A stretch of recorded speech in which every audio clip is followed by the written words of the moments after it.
নমস্কাৰ বন্ধু-বান্ধৱীসকল ছোৱালীসকলৰ বাবে আহিছে এটা ডাঙৰ সুখবৰ। চৰকাৰে কন্যাৰ বিয়াত দিব 50,000 টকাৰ উপহাৰ।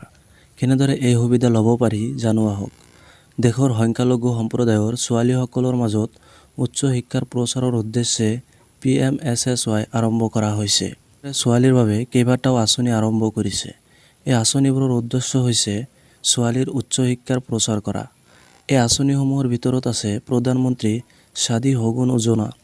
দেশৰ সংখ্যালঘু সম্প্ৰদায়ত মুছলমান সম্প্ৰদায়ৰ জনসংখ্যা সৰ্বাধিক। সংখ্যালঘু সম্প্ৰদায়ত বিশেষকৈ মুছলমান সম্প্ৰদায়ত উচ্চ শিক্ষাৰ অৱস্থা অতি দুৰ্বল। এনে পৰিস্থিতিত দেশৰ সংখ্যালঘু সম্প্ৰদায়ৰ ছোৱালীসকলৰ মাজত উচ্চ শিক্ষাৰ প্ৰচাৰৰ উদ্দেশ্যে PMSSY আৰম্ভ কৰা হৈছে। তাৰমানে মুছলমান সম্প্ৰদায়ৰ যিসকল ছোৱালী আছে তেওঁলোকৰ শিক্ষাৰ হাৰ উচ্চ শিক্ষাৰ হাৰ তেওঁলোকৰ অতিকৈ কম। তেওঁলোকক যাতে উচ্চ শিক্ষাত শিক্ষিত কৰিব পাৰে তাৰ কাৰণে এইটো সুবিধা আগবঢ়োৱা হৈছে। চৰকাৰে 50,000 টকা পৰিশোধ কৰে। মোদী চৰকাৰে প্ৰধানমন্ত্ৰী শাদী শগুন যোজনাৰ অধীনত বিবাহ পূৰ্ব স্নাতক সম্পূৰ্ণ কৰা সংখ্যালঘু সম্প্ৰদায়ৰ ছোৱালীসকলক 50,000 টকা পৰিশোধ কৰে। আঁচনিখনৰ উদ্দেশ্য হৈছে মুছলমান ছোৱালী আৰু তেওঁলোকৰ অভিভাৱকসকলক বিদ্যালয় বা মহাবিদ্যালয় পৰ্যায়ৰ অধ্যয়ন সম্পূৰ্ণ কৰিবলৈ উৎসাহিত কৰা। তাৰমানে ছোৱালীসকলক যাতে উচ্চ শিক্ষাত শিক্ষিত কৰিব পাৰে আৰু বিদ্যালয় মহাবিদ্যালয়ত পঢ়ুৱাই তেওঁলোকক বাল শিক্ষাত শিক্ষিত কৰিব পাৰে তাৰ কাৰণে এইটো সুবিধা চৰকাৰে আগবঢ়াইছে। কোনসকলে এইটো সুবিধা লাভ কৰিব?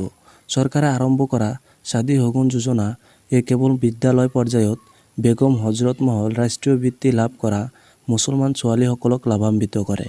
বেগম হজৰত মহল ৰাষ্ট্ৰীয় বৃত্তি মুছলমান, খ্ৰীষ্টান, শিখ, বৌদ্ধ, জৈন আৰু পাৰ্চী সম্প্ৰদায়ৰ ছোৱালীসকলকো দিয়া হয়। পৰিকল্পনাৰ বাবে কেনেদৰে আবেদন কৰিব লাগে? এইটো পৰিকল্পনাৰ বাবে আপোনালোকে আবেদন কেনেকৈ কৰিব? আপুনি কেন্দ্ৰীয় চৰকাৰৰ সংখ্যালঘু কল্যাণ মন্ত্ৰালয়ৰ পৰা শাদী শগুন আঁচনিৰ বিষয়ে বিতং তথ্য প্ৰাপ্ত কৰিব পাৰিব। যদি আপুনি আঁচনিৰ বিষয়ে অধিক তথ্য জানিব বিচাৰে তেনেহ'লে এইটো লিংকত ক্লিক কৰি আপুনি সকলোখিনি তথ্য জানিব পাৰিব। বন্ধু-বান্ধৱীসকল, এইটো মুছলমান সম্প্ৰদায়ৰ যিসকল ছোৱালী আছে তেওঁলোকক যাতে উচ্চ শিক্ষাত শিক্ষিত কৰিব পাৰে তাৰ কাৰণে কেন্দ্ৰীয় চৰকাৰৰ ফালৰ পৰা এইটো সুবিধা আগবঢ়াইছে। কিয়নো মুছলমান সম্প্ৰদায়ৰ ছোৱালীসকলৰ উচ্চ শিক্ষাৰ হাৰ অতিকৈ কম, কাৰণ তেওঁলোকে উচ্চ শিক্ষাত শিক্ষিত নহয়। তেওঁলোকক যাতে উচ্চ শিক্ষাত শিক্ষিত কৰিব পাৰে তাৰ কাৰণে কেন্দ্ৰীয় চৰকাৰে এইটো সুবিধা আগবঢ়াইছে। বন্ধু-বান্ধৱীসকল, ভিডিঅ'টো ভাল লাগিলে এটা লাইক কৰিব আৰু এনেকুৱা ধৰণৰ ভিডিঅ' পাই থাকিবলৈ চেনেলটো ছাবস্ক্ৰাইব কৰি ৰাখিব। মই পিছৰ এটা ভিডিঅ'ত আপোনালোকক দেখাই দিম যে এইটো যোজনাৰ কাৰণে আপোনালোকে এপ্লাই কেনেকৈ কৰিব। তাৰ কাৰণে চেনেলটো ছাবস্ক্ৰাইব কৰি ৰাখক। ধন্যবাদ।